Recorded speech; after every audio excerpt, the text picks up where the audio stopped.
Raj TV நேயர்கள் அனைவருக்கும் அழகிய காலை வணக்கம்.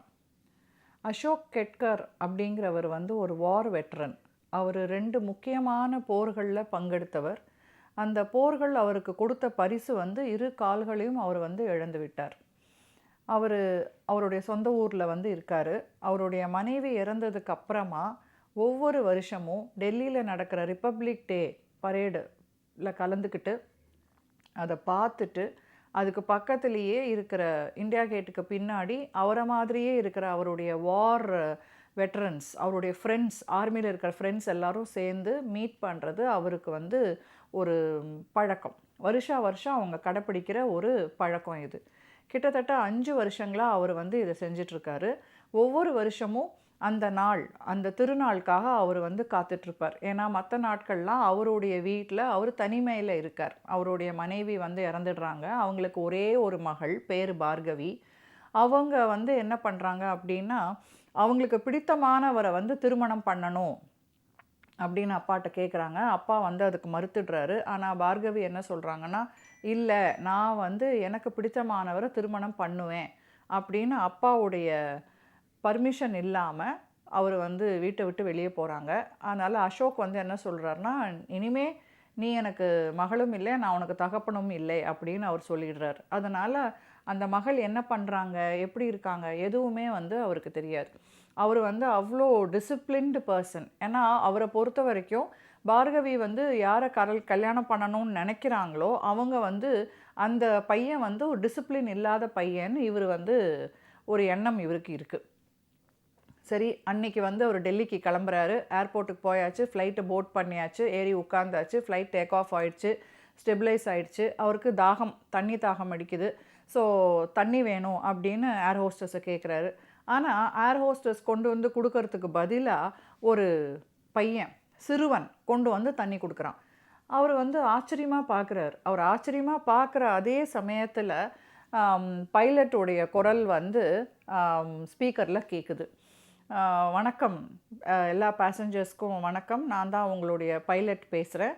நாம் இப்போது பட்னாலேருந்து நாம் டெல்லிக்கு கிளம்பிட்டோம். விமான நேரம் இவ்வளோ நேரம் பறக்க போகுது விமானம். நம்மளை கூட அசோக் கெட்கர்னு ஒரு வெட்ரன், வார் வெட்ரன் நம்ம கூட ட்ராவல் பண்ணிகிட்ருக்காரு. அவர் கிட்டத்தட்ட 2 முக்கியமான போர்களை சந்தித்தவர். வாழ்க்கை பூரா டிசிப்ளினோடையும் நாட்டுக்காகவும் அவ்வளோ ஒரு பேட்ரியாட்டிசமோடு அவர் வாழ்ந்தவர். எதுக்காகவும் அவருடைய டிசிப்ளினையும் அவருடைய பற்றையும் அவர் விட்டு கொடுக்கவே இல்லை. அவருடைய மகள் அவருக்கு பிடிக்காதவரை திருமணம் பண்ணணும்னு நினச்சா கூட அவர் ஒரே மகள் அப்படின்னாலும் அவர் வளைஞ்சு கொடுக்காம அப்படியே நிமிர்ந்து நின்ன ஒரு வார் ஹீரோ அப்படின்னு ஒரு அனௌன்ஸ்மெண்ட் வருது. அசோக் கெட்கருக்கு ஒன்றும் புரியல. என்ன நடக்குது இது எப்படி சாத்தியம்? ஒரு பைலட், கமர்ஷியல் பைலட்டுக்கு எப்படி நம்மளை பற்றி இவ்வளோ விஷயம் தெரியும் அப்படின்னு அவர் யோசிக்கும் போதே பைலட்டோட கேபின் திறந்து ஒரு பைலட் நடந்து வராங்க. அவங்க யாருன்னு பார்த்தீங்கன்னா ஒரு பெண் பைலட். எக்ஸாக்ட்லி கரெக்டாக கெஸ் பண்ணவங்க எல்லாரும் ஒரு சபாஷ் கொடுத்துக்கோங்க. பார்கவி தான் நடந்து வராங்க. அவங்க சொல்கிறாங்க, அந்த பார்கவி அசோக் கெட்கருடைய மகள் நான் தான்.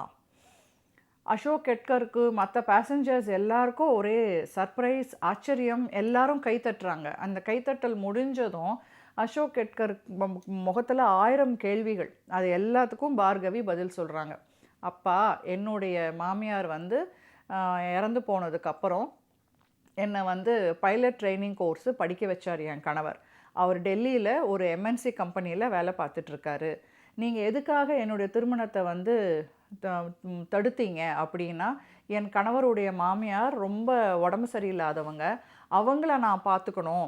அப்புறம் என் கணவருக்கு ஒரு நிலையான வேலை இல்லாமல் இருந்தது. அதனால் எங்கே நான் ரொம்ப கஷ்டப்படுவேனோ, நான் ரொம்ப துன்பப்படுவேனோ, வாழ்க்கையில் நான் ரொம்ப சங்கடமாக இருப்பேன் அப்படின்னு நினச்சி தான் நீங்கள் என் கல்யாணத்துக்கு சம்மதிக்கலை. ஆனால் இல்லைப்பா, என் கணவர் ஆஷிஷ் ரொம்ப நல்லவர். அவர் எம்என்சியில் ஒர்க் பண்ணிகிட்ருக்காரு. திருமணமாகி 4 வருடங்கள் தான் என் மாமியார் இருந்தாங்க. அதுக்கப்புறம் அவங்க காலமாயிட்டாங்க. அந்த அவங்க இருக்கிற சமயத்திலேயே ஆஷிஷ் வந்து இல்லை, நீ வந்து உன் கனவு வந்து எது, பைலட் ஆகணும் தானே, நீ படின்னு சொல்லி என்னை வந்து படிக்க வச்சாரு. இதோ பாருங்கள் உங்கள் கண்ணு முன்னாடி இந்த குழந்தை, அவங்களுக்கு தண்ணி கொண்டு வந்து கொடுத்த குழந்தை வந்து ஆதித்யா அப்படின்னு சொல்கிறார். இதெல்லாம் நடந்துட்டுருக்கிற சமயத்தில் அப்பாவும் மகளும் ரொம்ப சந்தோஷமாக அளவலாவி அவ்வளவு வருஷமாக இருந்தது எல்லாத்தையும் பகிர்ந்துக்கிற சமயத்தில் ஃப்ளைட்டு வந்து டெல்லியில் லேண்ட் ஆகுது. அசோக் கெட்கருடைய லைஃப் டேக் ஆஃப் ஆகுது. இதுலேருந்து நாம் என்ன கற்றுக்குறோம் அப்படின்னா, நாம் எடுத்த உடனே வாழ்க்கையின் மேலே பழிய போட்டு ஒரு எமோஷ்னல் டிஸ்டன்சிங் பண்ணிக்கிட்டு நாமளே ஒரு கூட்டுக்குள்ளே ஒரு ஷெல்லில் வந்து போய் பதுங்கிடாமல், இல்லை வாழ்க்கை கண்டிப்பாக இந்த யூனிவர்ஸ் நாம் வணங்குற கடவுள் நமக்கு நல்லது பண்ணுவார், எங்கேயோ எப்படியோ ஒரு நல்லது கண்டிப்பாக இருக்குன்னு ஒரு நம்பிக்கையோடு நாம் வாழ்ந்துட்டு இருந்தோன்னா யூனிவர்ஸ், அந்த கடவுள் நம்மளுடைய பிரார்த்தனைக்கு கண்டிப்பாக செவி சாய்ப்பார். அந்த நம்பிக்கையோடு இருக்கணும். நாம் ஒரு டேட் லைன், ஒரு டைம் லைன் கொடுக்கக்கூடாது. இத்தனை நாளுக்குள்ளே இவ்வளோ நேரத்துக்குள்ளே நீ எனக்கு வந்து என்னோடய பிரார்த்தனையை வந்து கம்ப்ளீட் பண்ணி கொடு, நிறைவேற்றி கொடு அப்படின்னு. அசோக் கெட்கருடைய தியாகங்கள், உடல் தியாகங்கள், மனசு தியாகங்கள், எமோஷ்னல் வலி, இது எல்லாத்துக்கும் அவருக்கு கை மேலே பலன் மாதிரி ஒரு நல்ல எதிர்காலத்தோட நல்ல வாழ்க்கை அவருக்கு வந்து கிடச்சிருக்கு. அதில் பார்கவி இன்னொரு விஷயம் என்ன சொல்கிறாங்கன்னா, அவங்க குழந்தை ஆதித்யாவும் வந்து பைலட் ஆகணும்னு நினைக்கிறார். அசோக் கெட்கர் ஏற்கனவே ஆர்மி பைலட்டு, அவர் வந்து ஏர்ஃபோர்ஸ் பைலட்டு, இவங்க பார்கவி மகள் வந்து கமர்ஷியல் பைலட். ஆக 3 பைலட்டுகளும் இருக்கிற அந்த கதை நமக்கு கண்டிப்பாக வந்து ஒரு முன்னுதாரணமாக இருக்கும்னு நான் நம்புகிறேன். மீண்டும் நாளை வேறொரு அழகிய கதையோடு உங்களை சந்திக்கிறேன். நன்றி, வணக்கம்.